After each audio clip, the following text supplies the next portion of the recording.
देहरादून के race course इलाके में 16 सितंबर को एक विवाद सामने आया, जिसमें सिख समुदाय के कुछ लोगों ने मुसलमानों को अपनी दुकानें किराए पर देने का विरोध किया। इस विवाद का केंद्र एक फास्ट फूड जॉइंट था, जिसे एक मुस्लिम विक्रेता चला रहा था। इस घटना के बाद स्थानीय पुलिस ने कुछ मुस्लिम फास्ट फूड विक्रेताओं और दुकान में काम करने वालों को हिरासत में ले लिया। ये घटना इस्लामोफोबिया और सांप्रदायिक तनाव के नए रूप को दर्शाती है, जो हाल के समय में बढ़ते हुए दिखाई दे रहा है। रेस कोर्स देहरादून का एक महत्वपूर्ण और भीड़भाड़ वाला क्षेत्र है, जहां विभिन्न धर्मों और समुदायों के लोग साथ रहते हैं और काम भी करते हैं। हालांकि इस घटना ने वहां की सामुदायिक संरचना को अस्थिर कर दिया है। विवाद तब शुरू हुआ जब एक सिख परिवार फास्ट फूड जॉइंट पर भोजन करने पहुंचा। खाने के बाद जब उन्होंने पेमेंट ऐप के माध्यम से भुगतान किया, तो उन्होंने देखा कि दुकानदार का नाम मुस्लिम है। इस बात से उन्हें यह एहसास हुआ कि भोजन में इस्तेमाल किया गया मांस हलाल हो सकता है। सिख परिवार ने इसे अपने धर्म और विश्वास के खिलाफ बताया और इसे हिंदू और सिख बहुल इलाके में हिंदू भावनाओं के साथ खिलवाड़ कहा।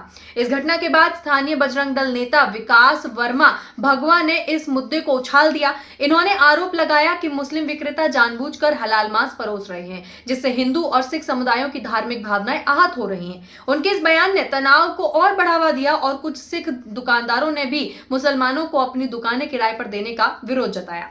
विकास वर्मा ने आरोप लगाया कि इस तरह की गतिविधियों से सांप्रदायिक सौहार्द पर आघात हो रहा है और इसे रोका जाना चाहिए। उन्होंने ये भी कहा कि फास्ट फूड जॉइंट को बंद किया जाना चाहिए, क्योंकि यह क्षेत्र हिंदू और सिख बहुल है और वहां ऐसे व्यापारों का होना सही नहीं है जो उनकी धार्मिक मान्यताओं के खिलाफ हो। इस मामले में तनावपूर्ण स्थिति को देखते हुए पुलिस ने हस्तक्षेप किया। उन्होंने फास्ट फूड जॉइंट के मालिक और वहां काम करने वाले कुछ मुस्लिम कर्मचारियों को हिरासत में लिया। पुलिस ने इसे शांति बनाए रखने का प्रयास भी बताया, क्योंकि स्थिति तेजी से बिगड़ सकती थी। हालांकि कई लोगों ने पुलिस की इस कार्यवाही की आलोचना भी की, क्योंकि इसे एक तरफा माना गया।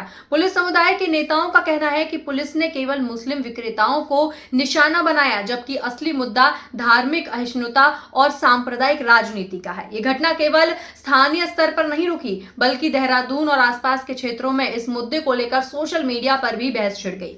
इस्लामोफोबिया के बढ़ते मामलों पर सवाल उठाए जा रहे हैं और इसे समाज में बढ़ती धार्मिक अहिष्णुता का परिणाम बताया जा रहा है। कई लोगों का मानना है कि इस तरह की घटनाएं केवल धार्मिक विभाजन को और गहरा करती हैं और समाज में एकता और भाईचारे को कमजोर करती हैं। इस घटना ने एक बार फिर से इस सवाल को उठाया है कि सांप्रदायिक सौहार्द कैसे बनाया जा सकता है और इसे कैसे बरकरार रखा जा सकता है।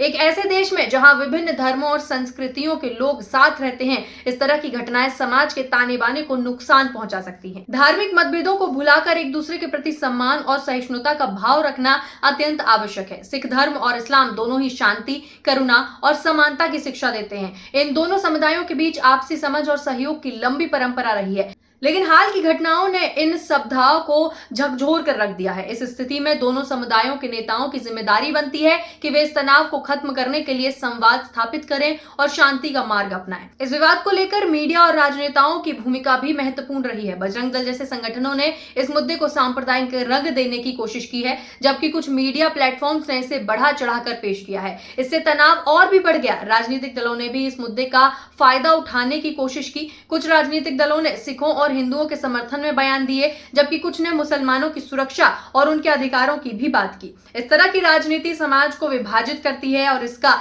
दीर्घकालिक परिणाम नकारात्मक हो सकता है। इस घटना से ये स्पष्ट है कि समाज में बढ़ती धार्मिक असहिष्णुता और सांप्रदायिक राजनीति से निपटने के लिए गंभीर प्रयासों की आवश्यकता है। पुलिस और प्रशासन को भी संतुलित और निष्पक्ष तरीके से कार्य करना चाहिए, ताकि किसी भी समुदाय के अधिकारों का हनन ना हो। समाज के सभी वर्गों को मिलकर शांति और सद्भावना के लिए काम करना चाहिए। धार्मिक मतभेदों को सुलझाने का सबसे अच्छा तरीका संवाद और समझ है, ना कि हिंसा और नफरत। यदि हम इस दिशा में प्रयास करेंगे तो भविष्य में इस तरह की घटनाओं से बचा जा सकता है और समाज में शांति और एकता भी बनी रहेगी। इस प्रकार की घटनाएं हमें यह सिखाती हैं कि सामाजिक और धार्मिक विविधता के साथ जीने के लिए सहिष्णुता, समझ और आपसी सम्मान की आवश्यकता होती है। किसी भी समाज का सामंजस्य तभी बना रह सकता है जब सभी समुदाय एक दूसरे की धार्मिक भावनाओं का सम्मान करें और अपने मतभेदों को बातचीत और संवाद के माध्यम से हल करें। सिखों और मुसलमानों के बीच का ये विवाद उस सामूहिक जिम्मेदारी की याद दिलाता है जो हमें शांतिपूर्ण सह अस्तित्व के लिए निभानी चाहिए। इस्लामोफोबिया, धार्मिक अक्षुण्णता और सांप्रदायिक राजनीति से निपटने के लिए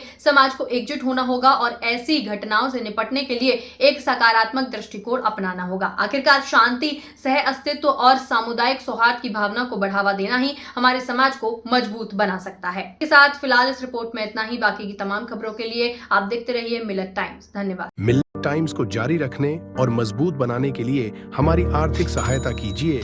ये एक आजाद मीडिया हाउस और कमजोरों की आवाज है। आप हमें देखें, सुने, पढ़ें और हर महीना ज्यादा नहीं, सिर्फ 100 रुपए से मदद करें। डिटेल्स डिस्क्रिप्शन में मौजूद है।